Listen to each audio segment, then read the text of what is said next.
Ignition sequence starts.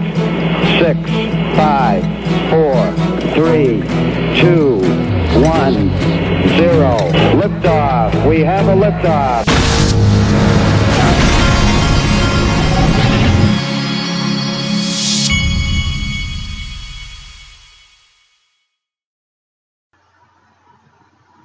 Hey everybody, this is the Digital Asset Investor. I wanted to talk, I guess I'm speaking to a lot of you young people out there. I've now been through the dot-com bubble and I've been through the 2008 financial crisis. And I'm here to tell you that the bad things that happen to you will ultimately be the best things for you in your life, even though they don't feel like it at the time. I'm literally sitting here as an XRP investor because of those things. And I know that I'm in a great position because I was able to spot it earlier than a lot of people because of what I have seen and what I've been through and what I was on the front lines of. And yes, I got bloodied like a lot of you out there did. But to you young people, I want you to listen up and listen good, because the economy, the world that you live in is all about cycles, and it's about greed, and it's about people learning lessons and some people not learning lessons. That is what life is all about. Some people never have to learn lessons, but most people do. And a lot of these people on Wall Street that we talk about from time to time in this past crisis, they didn't have to learn lessons. They got bailed out. And I believe it was the worst thing that was ever done in the history of finance. And but I also believe that part of the reason we have digital assets now is because those people did not have to pay for what they did. But today I want to show you what is unfolding, and I'm going to show you what is unfolding now. But I'm also going to show you what happened in hindsight to the two that I've lived through, and what I believe will happen in this whole situation. First, I want to show you, I've told you many times, before this is all over, you're going to see crypto everywhere you look, and you're beginning to see some of it now. I've mentioned that you'll see Super Bowl ads before it's over, multiple Super Bowl ads. Crypto will be all around you. Digital assets will be, everybody that you know will know about it. But last night, this is a post on Twitter from Bitcoin Magazine. It says, last night's episode of Jeopardy featured a category on cryptocurrencies, including questions on Venezuela's Petro, at Kicks, I'm not sure what that is, Kin token, and altcoins. And this is just the very, very, very beginning of all this, people. Then I saw this. Now, this is what I really want to talk to you about today, because this is very, very important, what you're about to see here. This was research done. This is from theblockcrypto.com. And what they were researching, and I just want to show you a couple of things in this. They were researching how the media behaved during this 2017 run-up that we have. Now remember, as I talk about this, remember who was not in the game yet, who had not positioned themselves yet. Wall Street. Who controls the traditional financial media? Wall Street. Who controls the rating agencies? Wall Street. Who controls all the talking heads that have come on 1,000 times and told you that Bitcoin is dead? Wall Street. So I want to just briefly show you a couple of things that they say in here.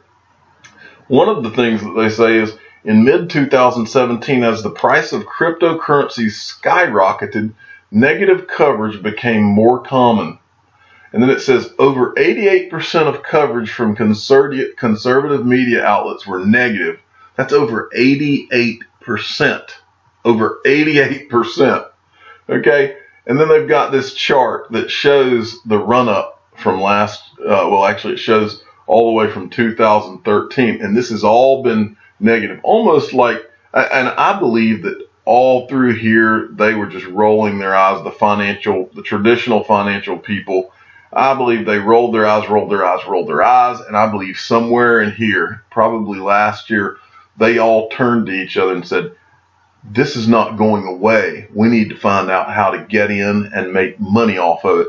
And so from here all the way up here, when they saw this is when you started to see the media pound. This is when they started talking about how Bitcoin's a scam and a fraud and a this and a that. This is where and they did it, and it's all been done for the purpose of letting them have an opportunity to get in. That's what I would call 2018. It has been completely for the purpose of Wall Street and their rich friends to get in the game, because like I've told you before, we saw it before Wall Street saw it. And the reason that people like me and you maybe saw it is because we did get burned. We did pay for the results of 2008. We did pay for the dot-com bubble. How many Wall Street people did you see go to jail after the financial crisis? They got bailed out. They literally, in my town, I watched these people get bailed out and then go after the people who owed the banks money. The banks would get bailed out and then they would go after and try to sue the people, average people. It was the most awful thing to watch. I saw car dealers that had been in business for 30 years. Just overnight, they were told, we've decided that General Motors has just decided, in conjunction with the government, which still to this day is the most crooked thing I've ever seen. General Motors, in conjunction with the government, we're just going to wave our wand and we're going to pick which dealerships are going to survive and which ones are not. I watched a 30-year dealership. I watched somebody who was in business for 30 years go out of business and have their dealership literally handed to what I would call the political arm of car dealers, and it was completely shady. I've never seen what we saw in the financial crisis in my life, in terms of basically the law of the land being suspended. They literally suspended bankruptcy laws and went around them just in the name of a crisis. Okay, enough of that. But what I want to go along to, and what I want to explain to you is, there are certain things that .com and 2008 financial crisis have in common. And you will see the same thing happen in crypto. We are so early that you're going to be one of the people who gets to ride this wave and gets to ride it. And you need to make sure, like I've said in the past, you need to make sure and find your Mark Cuban moment and get out in the middle of the wave and not at the crest of the wave. I will be here to tell you what I think about all of this as we go along. But I want to mention, this is from the financial crisis. 3 big credit rating agencies are still trying to restore reputations damaged by the high ratings they gave risky securities before the 2008 financial meltdown. All of them, Standard & Poor's, Fitch, Moody's, all of the big rating agencies, all of them were rating all of those mortgage-backed securities that were worthless. They were rating them really, really high all the way. They were buy ratings all the way until the financial crisis hit. And then in hindsight, they even admitted they rated them high because the people that they're rating them for, the investment banks, were literally the people paying them. And it's still that way to this day. Nothing has changed on Wall Street. Remember this as I explain all this to you. Nothing's going to change on Wall Street either.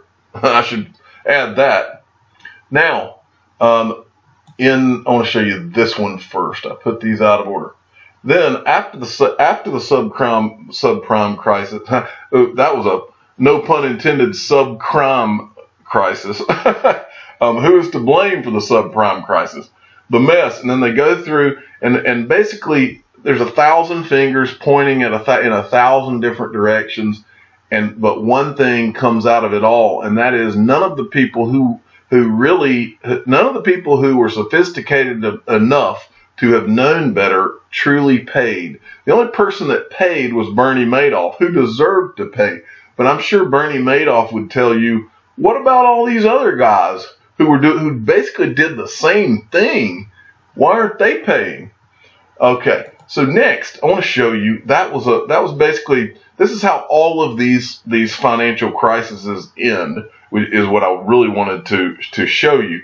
There's always a pointing 1,000 fingers, assessing the blame, who's to blame, and then of course it all goes to Washington D.C. and a few politicians pass some new laws, and that's going to fix everything, and it never does fix anything. And then everybody goes on down the road and keeps doing what they were doing, and you keep putting our countries into more debt. Everything continues right on down the road, money printing, you name it, but nobody ever pays that should have paid. Well, now you're looking, this is from 2001, this is assessing the blame for the tech wreck. And I was there, so I want to read a little bit of this to you. And then I'm going to summarize what's going to happen with the with the crypto, and what's about to happen. And to put this in perspective, if I had to put the dot-com crash happened in 2000, around 2099, 2000. The dot-com had been pouring on steam from around 1994 all the way through 1999, 2000, and it was like a freight train that couldn't be stopped. The 2008 financial crisis grew from, say, 2004 to 2005 all the way to 2007, 2008, and collapsed. And that was another bubble. And both of those things have several things in common, which I'm going to summarize here in a second. But first, I wanted to read you this. This is from the .com. This is from this assessing the blame for the tech wreck. The culprits, I believe, this is the person writing this article. The culprits, I believe, are all of us. Wall Street analysts, more concerned with their companies making big money from gigantic deals than with giving fair stock recommendations to help the long-term portfolios of investors. Tech companies carried away by dreams and greed, giving credibility to the wildest of growth forecasts from analysts or of their own staff. The media, which got caught up in the excitement of the tech boom, the lucrative advertising that it brought. Brokers who hyped stocks to clients, sometimes overlooking the fact that no more than 10% and never more than 25% of an individual's portfolio should be in tech because it's too volatile. Average investors who felt this was at last their chance to get rich, while the fact that some people bought $10 stocks that became $400 stocks kept the dream alive. It became obvious to all tech stock that all tech stocks are not created equal. Well, I'm here to tell you that in terms of these two things, we are literally, as XRP investors, we're in the greatest digital asset, but we're before the beginning of either one of these financial crises that I'm showing you here. We're at roughly $130 billion, whereas the tech thing went to 9 to 13 trillion, and that was in the year 2000.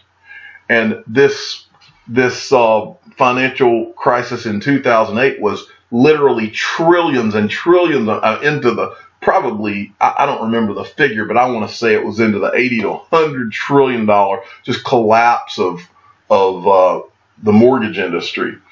And so to put that in perspective, here's the two things. This is what my life experience tells me and what I know because I've been around these people in this financial world. I was a financial advisor at Morgan Stanley right after the dot-com collapse. And I worked at one of those dot-coms I had the dream. I worked for a dot-com before the crash, and I watched how the money came from venture capital firms, and I watched how the money dried up, and I watched how the layoffs happened and how those stock options became worthless. I saw all of this, and here's the things that both of them have in common. With anything new, greed will set in. Okay, greed will set in, and everybody will fall in line. Remember, I showed you a minute ago, I showed you the chart of what the media did to, in my opinion, I believe they had marching orders, and it was to collapse to short term for the year 2018, collapse these cryptocurrencies. They've had this whole year to just park their money over the counter. But here's what all these things had in common. And I think you're just at the I know. We're at the very, very beginning. And what you're about to see is the following. You're going to see more greed than you've ever seen in your life, but we're just at the very beginning. You're going to see amounts of money pile into this that you can't even imagine right now. You're going to see these companies as these companies get positioned, backed, Fidelity. You're going to see all of these companies. They're going to come up with ways to rate all of these digital assets. And see, this is even more exciting than the beginning of either one of the two things that I've been through. This is going to be even more exciting because this is a new asset class. You're going to see them, they're going to come out with ways to rate different digital assets. And in conjunction with that, they're going to begin to tokenize existing stocks and bonds and all sorts of things. And they're going to come out with different types of ratings for all of this. The period of time that this will all last is probably going to be a lot longer from now. It may be 10 years. It could be a 15-year run because we're going to go through a process of tokenizing the entire economy. You're going to see rating agencies. They're all going to fall in line. All of these brokerage agencies, they're analysts that are supposedly independent or whatever. They're going to all fall in line and they're going to be on board and they're going to be rating these things. They will be salivating. It's all they'll be talking about in financial media. You will see ratings agencies. They're still on the payrolls. They admitted it in 2008. They're still on the payrolls of all of these firms. They get paid to give the kind of ratings that these firms need to go out and sell these products. They were never punished. Not really. They may have paid a fine, but a real punishment would have been to force them to be independent, and they're not. And they're never going to be because this is the money machine. You're going to see the governments get in line. The governments, whether it's the SEC or whatever, all the parts of the government, the same thing they did in the dot-com bubble and the financial crisis. The government gets out of the way because the money's flowing. You're going to see the money begin to flow. You're going to see these stockbrokers pushing these digital assets. You're going to see ETFs, mutual funds, all the things I've been talking about. And then eventually, in my opinion, after there's anywhere on the low end 20 trillion, on the high end 100, I think it's going to be somewhere conservatively in the 40 to 60 trillion. When you finally have that kind of money in this new thing and the greed has finally hit it to its height, you'll see a collapse, and then you'll see the legitimate digital assets and legitimate companies around those digital assets and the legitimate use cases. You'll see those rise from the ashes. You'll see it's the same story. It happens every time. And then everybody will be writing articles about who's to blame for the digital asset collapse. And then over time, that'll be a history lesson, and you'll see the ripples of the world that are the new Amazons of the world, and we'll have a new set of FANG stocks, which refers to Facebook and some of the popular tech stocks right now. I've seen this movie twice now, and that's why I spotted this when I did. And so what I just described to you is what you're about to see. And the greatest part of that whole story is that this is the first time that I've seen in my lifetime, and probably the first time in history, that you and I, the average people, were able to get on board before everybody else. I'm the digital asset investor. I'm not an investment advisor. This is for entertainment purposes only. Please subscribe and hit the like button and tell your friends and family that the time has come, and there will be a run-up and there will be greed. It will all repeat itself. And then just like spring turns to summer and summer turns to fall, everything will change, and there will be fires and it will burn to the ground, and then the legitimate things will come from the ashes the same way. Thanks for listening.